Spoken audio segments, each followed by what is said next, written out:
ఓం నమో బ్రహ్మాదిభ్యో బ్రహ్మ విద్యా సంప్రదాయకర్తృభ్యో వంశ ఋషిభ్యో మహద్భ్యో నమో గురుభ్యః. మంగళం గురుదేవాయ మహనీయ గుణాత్మనే సర్వలోక శరణ్యాయ సాధురూపాయ మంగళం. హరి ఓం. శ్రీ గురుభ్యో నమః. కూజంతం రామరామేతి మధురం మధురాక్షరం ఆరుహ్య కవితా శాఖాం వందే వాల్మీకి కోకిలం. బ్రహ్మ మానస సంభూతం బ్రహ్మ బోధన తత్పరం యోగివర్యం ఋషిశ్రేష్టం వశిష్టం సద్గురుం భజే. హరి ఓం. ఇక వశిష్ఠ మహర్షి చెప్తున్నారండి, రామచంద్ర, ఒక తామర పువ్వులో గింజలు తీసుకో, అంటే ఒక తామర పువ్వులోని గింజలు తీసుకో, తామర గింజలండి. ప్రతి గింజలోనూ భవిష్యత్తులో మొలవబోవు తామర తీగ యొక్క లక్షణాలన్నీ సంస్కార రూపంలో అణిగి ఉంటాయి కదా. ఇది గొప్ప మాట అండి. ప్రతి గింజలోనూ భవిష్యత్తులో మొలవబోవు తామర తీగ యొక్క లక్షణములన్నీ సంస్కార రూపములో అణిగి ఉంటాయి కదూ అంటున్నారు. ఇప్పుడు చూడండి, ఇప్పుడు ఒక తామర విత్తనం నుంచి తామర తీగ వచ్చిందండి. అది రాకముందు ఎక్కడ ఉన్నది? తామర విత్తనంలోనే కదా ఉన్నది. మీకు ఇంకా మంచి ఉదాహరణ చెప్తాను. ఒక మర్రి విత్తనం తీసుకోండి. మర్రి విత్తనం నుంచి ఆ మహావృక్షం వచ్చింది కదండి, మర్రి చెట్టు. ఆ మర్రి చెట్టు రాకముందు ఎక్కడ ఉన్నది? అది మర్రి విత్తనంలోనే కదా ఉంది. ఇప్పుడు మీరు చూడండి, మీరు ఒక మర్రి విత్తనాన్ని తీసుకోండి. ఆ మర్రి విత్తనాన్ని తీసుకొని ఆ విత్తనాన్ని భాగాలుగా విభజించండి, దాన్ని ముక్కలు ముక్కలు చేయండి. మీరు ఎన్ని భాగాలుగా విభజించినా ఆ విత్తనంలో మీకు ఎక్కడైనా కొమ్మలు కానీ, ఆకులు కానీ, కాండం కానీ, లేదా ఫలాలు కానీ ఇవి ఏమన్నా కనిపిస్తాయా? కనిపించవండి. కనిపించవు కదా. మరి అంత చిన్న విత్తనంలో అంత పెద్ద మర్రి చెట్టు ఉన్నదా లేదా? ఉన్నది కాబట్టే కదా విత్తనం నుంచి చెట్టు వ్యక్తమైంది. చెట్టు రాకపూర్వం అది విత్తనంలో ఉన్నది. ఎలా ఉన్నది? నిర్వికల్పంగా ఉన్నదండి. మనకి ఇదే శంకరాచార్యుల వారు దక్షిణామూర్తి స్తోత్రంలో చెప్పారు. బీజశాంతరి వాంకురో జగదిదం ప్రాగ్ నిర్వికల్పం పునః అని.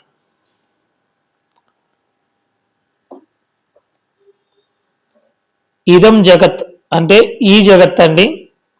ప్రాక్ అంటే సృష్టికి పూర్వం, నిర్వికల్పం ఎటువంటి వికల్పములు లేకుండా ఏకంగా ఉన్నదండి. ఎలా అంటే బీజస్యాంతరి వాంకురో, విత్తనంలో మొలక ఉన్నట్లు అన్నారండి. అంత పెద్ద మర్రి చెట్టు ఈ విత్తనంలో ఉన్నది. ఎలా ఉన్నది? నిర్వికల్పంగా ఉన్నది. రాకముందు మీరు ఆ విత్తనాన్ని భాగాలుగా విభజించినా మీకు అందులో ఏమీ కనిపించదు. మరి లేదా అంటే ఉన్నదండి, బీజ రూపంలో ఉన్నది.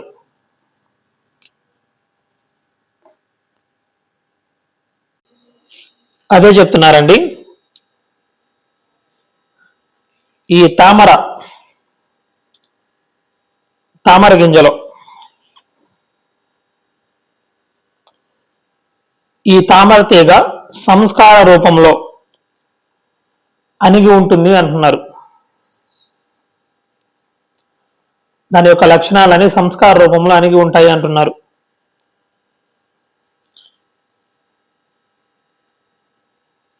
అదేవిధంగా ద్రష్ట యందు కూడా, అంటే ద్రష్ట అంటే చూసేవాడండి, ద్రష్ట యందు కూడా దృశ్యము సూక్ష్మ రూపమున అంటే సంస్కార రూపమున అణిగి ఉంటుంది అంటున్నారండి. ఇది చాలా లోతైన విషయం అండి. నేను దీన్ని వివరంగా వివరిస్తాను. ఏమంటున్నారు అంటే, తామర గింజని ఉదాహరణగా తీసుకొని చెప్పారండి. ఒక తామర గింజలో భవిష్యత్తులో రాబోయే తామర తీగ ఎలాగైతే సంస్కార రూపంలో అణిగి ఉంటుందో, అలాగే ద్రష్ట యందు కూడా ఈ కనిపించే దృశ్యము సంస్కార రూపంలో అణిగి ఉంటుంది అంటున్నారు. ఇది నేను వివరిస్తానండి ఎలాగనేది. చూడండి, సంస్కారాలు అంటే వాసనలండి, అంటే మనస్సు ఎందు ఏర్పడే ముద్రలు. ఇప్పుడు మీరు ఒక వస్తువుని కానీ ఏదైనా ఒకదాన్ని మీరు అనుభవించారనుకోండి, అంటే మీరు ఒక విషయాన్ని అనుభవించినప్పుడు ఆ అనుభవానికి సంబంధించిన ముద్రలు మీ మనస్సు ఎందుకు పడతాయి కదండి, అవే వాసనలు అండి. వాటిని సంస్కారాలు అంటారు, ముద్రలు, ఇంప్రెషన్స్ అంటారు. మీరు ఏదైనా మొదటిసారి ఏదైనా ఒకదాన్ని అనుభవించినప్పుడు ఆ అనుభవం మీ మనస్సు ఎందు ముద్రగా ఏర్పడుతుందండి. అదే వాటిని ఇంప్రెషన్స్ అంటారు, అవే వాసనలు, సంస్కారాలు. అవి చిత్తంలో నిక్షిప్తమై ఉంటాయండి. ఈ వాసనలన్నీ చిత్తంలో, అంటే చిత్తం అనేది ఒక మెమొరీ కార్డు కదండి, ఒక స్టోరేజ్ ఏరియా. అది అన్నింటినీ నిక్షిప్తం చేసుకునే ఒక మెమొరీ కార్డు అది చిత్తం అనేది. దాంట్లో అన్ని నిక్షిప్తమై ఉంటాయండి. మన అనుభవాలన్నీ సంస్కార రూపమున ఆ చిత్తంలో నిక్షిప్తమై ఉంటాయి. చూడండి, ఇప్పుడు ఈ దృశ్య జగత్తు కూడా సంస్కార రూపమున ద్రష్ట యందే, అంటే చూసేవాడి యందే ఉంటుంది అని చెప్పేసి చెప్తున్నారు కదండి. దీన్ని నేను వివరిస్తాను. అంటే ఈ జాగ్రత్త ప్రపంచం గురించి చెప్పారండి. ఇది అర్థం కావాలంటే మనము స్వప్న ప్రపంచం దగ్గరికి వెళ్దాం, అంటే కళ దగ్గరికి వెళ్దాం. చూడండి, జాగ్రత్తగా గ్రహించండి నేను చెప్పేది. మొదటగా నేను స్వప్న ప్రపంచం దగ్గరికి వెళ్తున్నానండి. అసలు మొదట స్వప్న ప్రపంచం ఎలా సృష్టి చేయబడుతుందో పరిశీలిద్దాం. చూడండి, అసలు ఏదైనా ఒకటి తయారు కావాలంటే దానికి కావాల్సిన వస్తువులు ఉండాలి కదండి. ఏదైనా ఒకటి తయారు చేయాలంటే దానికి కావాల్సిన వస్తువులు కావాలి. ఉదాహరణకు ఒక సుందరమైన వస్త్రం అండి. ఒక సుందరమైన వస్త్రం తయారు చేయాలి అంటే దానికి దారాలు కావాలి కదా. ఒక సుందరమైన అందమైన ఒక వస్త్రం తయారు చేయాలి అంటే దానికి దారాలు కావాలి. దారాలే కదండి సోర్స్, ఆ మెటీరియల్ దారాలే కదండి. దానితో ఆ వస్త్రం తయారు చేస్తున్నారు. ఆ వస్త్రం తయారు కావాలి అంటే సోర్స్ ఏమిటి, మెటీరియల్ ఏమిటి, దారాలు. దారాలను ఉపయోగించి ఒక మంచి వస్త్రం తయారవుతుంది, అంతే కదా. అదేవిధంగా ఈ జాగ్రత్త ప్రపంచం వలె, అంటే ఇప్పుడు మనకి ఈ కంటి ముందు కనిపిస్తున్న ఈ జాగ్రత్త ప్రపంచం అండి, ఈ జాగ్రత్త ప్రపంచం వలె సత్యంగా కనిపించే స్వప్న ప్రపంచానికి ఆధారమైనవి ఏమిటి అంటే, ఈ జాగ్రత్త ప్రపంచం లాగే ఉంటుంది కదండి స్వప్న ప్రపంచం కూడా. కాల పరిమితి ఉండదు, అంతేనండి. అది ఒక్కటే భేదం, అంతకుమించి ఏం లేదు. మరి ఆ స్వప్న ప్రపంచానికి ఆధారం ఏమిటి, సోర్స్ ఏమిటి, మెటీరియల్ ఏమిటి చెప్తున్నారండి. వాసనలండి. చూడండి, స్వప్నంలో మనకు కనిపించే దృశ్యమాన జగత్తంతా, మనకి స్వప్నంలో కనిపించే ఆ దృశ్య ప్రపంచం అంతా వాసనల వలననే ఏర్పడిందండి. వాసనలు అవే సోర్స్ అండి.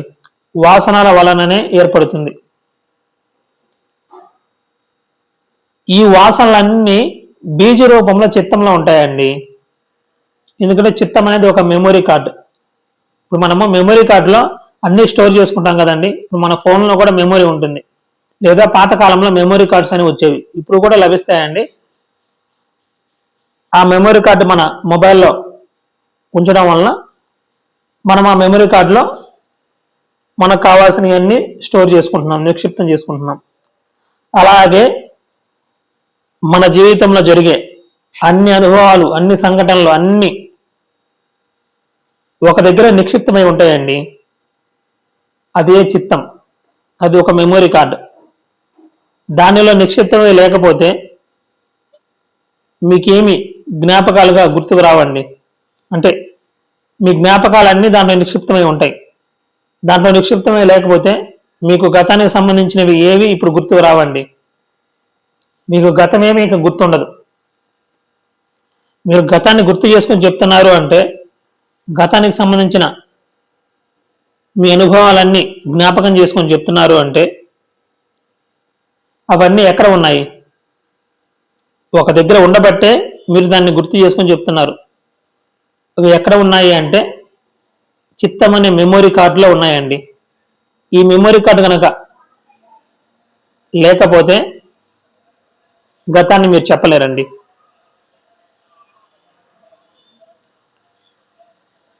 వాసనలన్నీ బీజ రూపంలో చిత్తంలో ఉంటాయండి. బీజం నుంచి అంటే ఒక విత్తనం, బీజం నుంచి మహావృక్షం వచ్చినట్లుగా స్వప్న జగత్తు ఉన్నది కదండి. మనకి స్వప్న జగత్ అనే మహావృక్షం వాసనలు అనే బీజాల ద్వారా ఏర్పడుతుందండి. వాసనలు స్వప్న ప్రపంచానికి కారణములైతే చూడండి, ఇప్పుడు ఈ స్వప్న ప్రపంచానికి వాసనలు కదా కారణం. వాసనలు ఈ స్వప్న ప్రపంచానికి కారణమైతే అసలు ఈ వాసనలు ఎలా, ఎక్కడ, ఎప్పుడు, ఎలా, ఎక్కడ, ఎప్పుడు చిత్తం అనే క్షేత్రంలో నాటుకొని ఉంటున్నాయి అన్నది ప్రశ్న అండి. ఇప్పుడు ఈ వాసన బీజాలే కదండి స్వప్న జగత్ అనే మహావృక్షానికి కారణమవుతుంది. ఈ వాసన బీజాలే లేకపోతే చిత్తం అనే ఆ స్వప్నం అనే మహావృక్షం ఏర్పడదు కదా. అది ఇప్పుడు అసలు ఇంతకీ ఈ వాసన బీజాలు చిత్తక్షేత్రంలో, ఈ చిత్తం అనే క్షేత్రం అంటే భూమి అండి. ఇప్పుడు భూమిలో మీరు విత్తనం నాటితే అది మొలకెత్తి ఒక వృక్షం అవుతుంది. అలా మన చిత్తం ఉండదు కదండి, ఈ చిత్తాన్ని ఒక క్షేత్రంతో పోలుస్తున్నారు. ఈ చిత్తం అనే క్షేత్రంలో ఈ వాసనలు అనే బీజాలు ఉన్నాయి కదండి, ఇవి అసలు ఎప్పుడు, ఇప్పుడు మనము క్షేత్రంలో భూమిలో విత్తనం నాటాలి కదా, నాటితే అది మొలకెత్తుతుంది. మీరు ఎప్పుడో ఒకప్పుడు దాన్ని నాటి ఉంటారు. అలాగే ఈ చిత్తం అనే క్షేత్రంలో ఈ వాసనలు అనే బీజాలు, విత్తనాలు ఎప్పుడు నాటుకుంటున్నాయి? ఎప్పుడు అంటే ఈ ప్రశ్నకు సమాధానం అండి జాగ్రత్త అవస్థ అండి, అంటే మేలుకొని ఉన్న స్థితి. మెలకువలో అవి నాటుకుంటున్నాయండి. ఆ వాసన బీజాలు చిత్తం అనే క్షేత్రంలో ఎప్పుడు నాటుకుంటున్నాయి అంటే జాగ్రత్త అవస్థలో. జాగ్రత్త అవస్థలో ఆ బీజాలు ఈ చిత్తం అనే క్షేత్రంలో నాటుతున్నారు కాబట్టే అవి మొలకెత్తి మహావృక్షాలు అవుతున్నాయి. ఇప్పుడు మీరు పొలంలో ఆ పంట రావాలి అంటే ముందు ఆ విత్తనాలు మీరు ఆ క్షేత్రంలో నాటాలి కదా, ఎప్పుడో ఒకప్పుడు నాటాలి అవి. అలాగే ఇక్కడ కూడా ఈ చిత్తం అనే క్షేత్రంలో ఈ వాసన బీజాలు ఎప్పుడో ఒకప్పుడు నాటపడాలి కదా. ఎప్పుడు అంటే అది జాగ్రత్త అవస్థ అండి. సరే, ఇంకా చూద్దామండి, ఇంకా జాగ్రత్తగా గ్రహించండి. చూడండి, అసలు మనం జగత్తులో ఏదైనా ఒక అనుభవం పొందాలి అంటే మనస్సు ఉండి తీరాలి కదండి. మనస్సు లేకుండా మీరు ఏదైనా ఒక అనుభవాన్ని చెప్పండి, చెప్పలేరండి. మనస్సు యొక్క ప్రమేయం లేకుండా దృశ్య వస్తు అనుభవం అసంభవం అండి. ఇది మీరు ప్రాక్టికల్గా ప్రతి ఒక్కరూ ఎవరికి వారు పరిశీలించుకోవచ్చు. మీ మనస్సును తీసేసి ఏదైనా ఒక అనుభవాన్ని చెప్పండి, లేదండి. మన అనుభవాలన్నీ మన మనస్సు మీదే ఆధారపడి ఉన్నాయి. మనస్సు ఉంటేనే ఒక వస్తువు యొక్క అనుభవం మనకు కలుగుతూ ఉన్నది, ఒక విషయానికి సంబంధించిన అనుభవం మనకు కలుగుతూ ఉన్నది. మనసునే తీసేస్తే అక్కడ ఏ అనుభవం ఉండదండి. అసలు జగత్తు యొక్క అనుభవమే అసంభవం మనసుని తీసివేస్తే. సరే,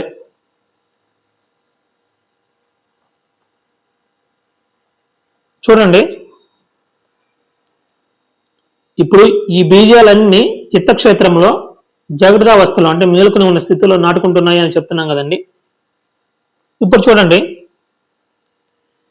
మనము జాగ్రత్తావస్థలో మనస్సు ఏవేవి అనుభవిస్తుందో, అంటే వేటినైతే మనసు అనుభవిస్తూ ఉన్నదో ఆ అనుభవానికి సంబంధించిన ముద్రలు మనస్సు యందు పడతాయి కదండి, వాటినే వాసనలు అంటారండి. మరలా చెప్తున్నాను, ఈ వాసనలన్నీ చిత్తంలో గుప్తంగా నిక్షిప్తమై ఉంటాయండి. అసలు ఈ చిత్తమే చిత్రగుప్తుడు అంటున్నదండి శాస్త్రం. ఈ చిత్తమే చిత్రగుప్తుడు అండి.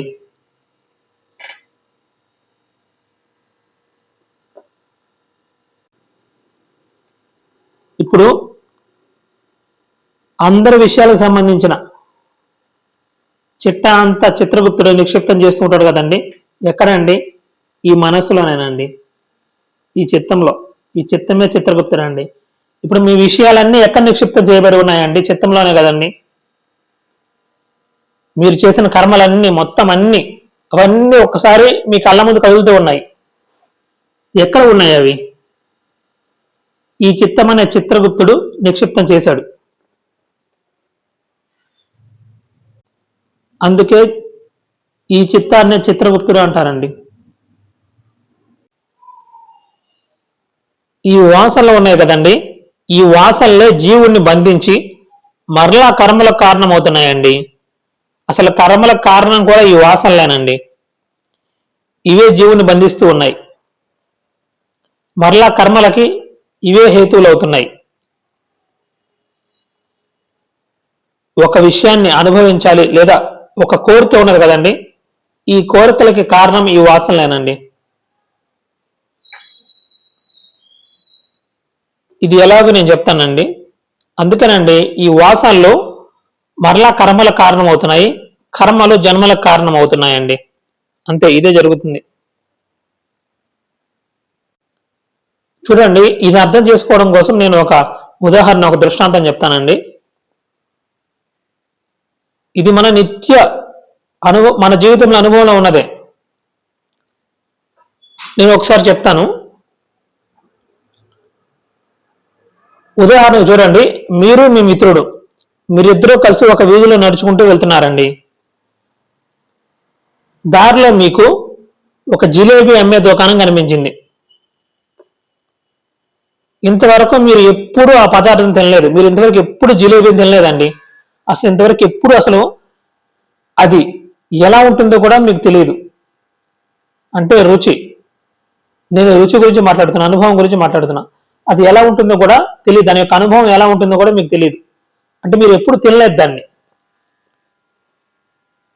మీరు ఎప్పుడు అసలు ఆ పదార్థం తినలేదండి.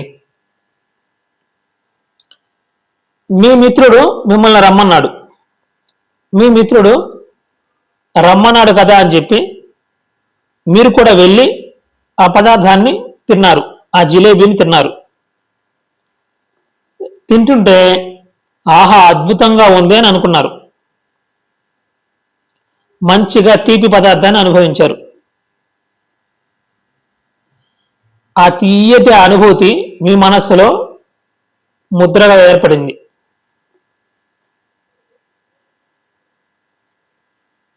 మంచిగా తీపి పదార్థాన్ని అనుభవించారు, ఆ తీయటి అనుభవం మీ మనసులో ఒక ముద్రగా ఏర్పడింది. ఇది ఇది మన జీవితంలో ఏ సంఘటనకైనా మీరు అప్లై చేసుకోండి. నేను ఇక్కడ జిలేబీ ఉదాహరణ చెప్తున్నాను. మీరు మీ జీవితంలో జరిగే, అంటే ప్రతి ఒక్కరి జీవితంలో అనేక అనుభవాలను పొంది ఉంటారు కదండి. ఏదో ఒక సంఘటనకి మీరు దీన్ని అప్లై చేసుకోండి. చెప్తున్నారు, మళ్ళీ ఇంకొక రోజు మీరు తినాలని అనుకున్నారండి, ఇంటికి వెళ్ళారు. ఆ మరుసటి రోజు మీకు అనారోగ్యం వచ్చింది, ఆరోగ్యం బాగలేదు. మీరు అనారోగ్యంతో అంటే ఒక డాక్టర్ దగ్గరికి వెళ్తే మీకు మధుమేహం వచ్చింది అని చెప్పారండి, అంటే షుగర్. మీకు మధుమేహం వచ్చింది. తీపి పదార్థాలు తినకండి, తింటే మీ ప్రాణానికి ప్రమాదకరం అని చెప్పి డాక్టర్ చెప్పాడు.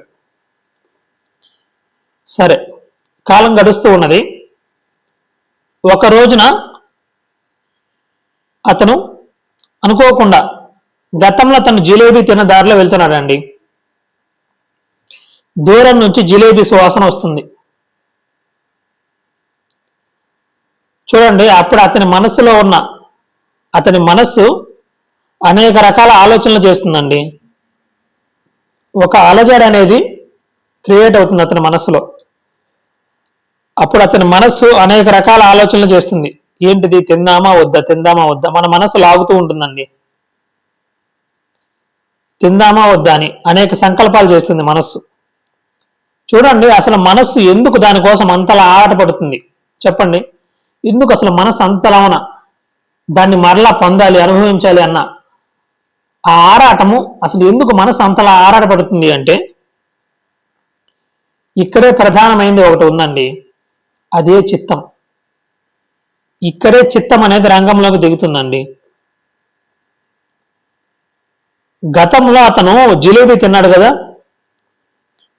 ఆ అనుభవం, ఆ తీయటి అనుభవం అతని మనస్సులో ముద్రించుకుపోయింది కదా. ఆ అనుభవం జ్ఞాపకంగా అతని చిత్తంలో నిక్షిప్తమై ఉంటుంది కదా. ఆ వాసన అతనిని మరలా కర్మకు ప్రేరేపిస్తుందండి. ఆ వాసన మరలా అతనిని కర్మకు ప్రేరేపిస్తుంది. మరలా జిలేబీని తినాలి అన్న కోరిక అతని మనసులో పుట్టింది చూసారా అండి. ఆ కోరిక కారణం ఏంటంటే ఆ వాసన అండి. ఆ వాసనే లేకపోతే అతనికి ఆ జిలేబీని తినాలన్న కోరికే పుట్టదండి. ఇప్పుడు వాళ్ళ మిత్రుడు పిలిచినప్పుడు వెళ్ళి తిన్నాడు కదండి. తినకముందు అతని మనస్సులో, అంటే అతను దాన్ని అంతవరకు ఎప్పుడు తినకముందు, అంటే అతని మిత్రుడు పిలిచాడు, వెళ్ళి తిన్నాడు, అతని మనసులో ఆ వాసన ముద్రించుకుపోయింది. అంటే దానికి ముందు, ఆ సంఘటన జరగక ముందు అతను ఎన్నోసార్లు ఆ వీధిలో వెళ్ళి ఉంటాడు. ఎప్పుడు అతని మనస్సు దాన్ని తినాలని ఆరాటపడి ఉండదు. ఇంతలా అయితే ఆరాటపడి ఉండదు. అసలు ఆరాటమే పడదండి. ఎందుకంటే దానికి సంబంధించిన అనుభవం లేదు అతనికి. ఇప్పుడు చూడండి, ఇప్పుడు పరిస్థితి ఎలా ఉందంటే, అతనికి షుగర్ ఉంది, డాక్టర్ తినవద్దని చెప్పారు తీపి పదార్థాలు. ఈ సిచ్యువేషన్ ఉన్నా కానీ అతని మనసు తినాలి అని ఆరాటపడుతూ ఉంటుంది. ఎందుకంటే బలంగా ఆ వాసన అటువైపు నెడుతూ ఉంటుందండి.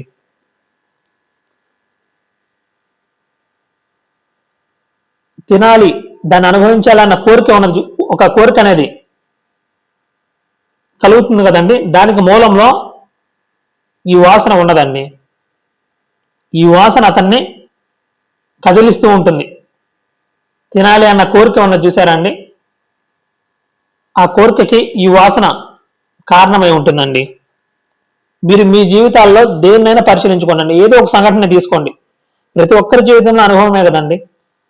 నేను ఒక ఉదాహరణ చెప్పానంటే, ప్రతి ఒక్కరి జీవితంలో వారి వారి వ్యక్తిగత జీవితంలో ఉన్న అనుభవాలను పరిశీలించుకోవచ్చండి. సరే చూడండి,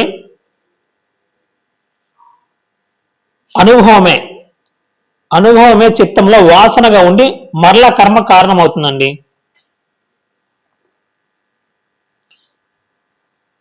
ఒకవేళ అతని చిత్తంలో ఆ జిలేబీ వాసన కనుక ఏర్పడి ఉండకపోయినట్లయితే అతని మనస్సు జిలేబీ కోసం అంతలా ఆరాట పడదండి.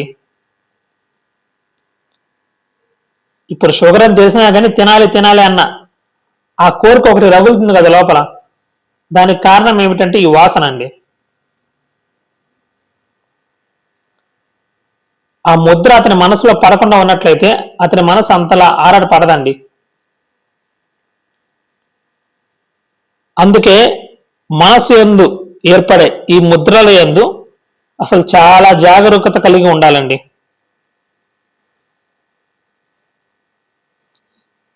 ఒక్కసారి మనస్సు యందు ఏదో వస్తువుకు సంబంధించి కానీ, విషయానికి సంబంధించి కానీ ఒక ముద్ర ఏర్పడిందా, ఇక అది మిమ్మల్ని ప్రశాంతంగా కూర్చొనివ్వదండి. మిమ్మల్ని కదిలిస్తూ ఉంటుంది. మరలా మరలా దాన్ని పొందాలి, అనుభవించాలి అన్న కోరికకి ఈ ముద్రలు, ఈ వాసనలు కారణమవుతూ ఉంటాయండి. ఇది ప్రతి ఒక్కరి జీవితంలో అనుభవంలో ఉన్న విషయమే. ఈ వాసనలన్నీ బీజ రూపంలో చిత్తంలో ఉంటాయండి.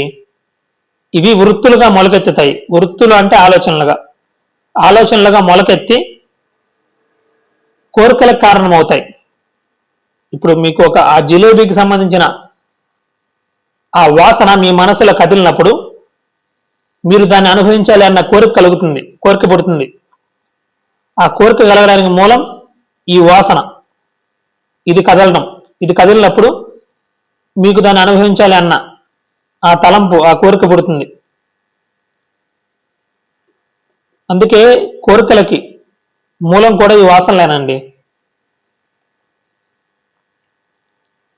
ఒక విషయాన్ని మనము అనుభవించాలి అని తహతహలాడుతున్నాము అంటే మూలంలో ఆ విషయానికి సంబంధించిన వాసన ఉన్నదండి.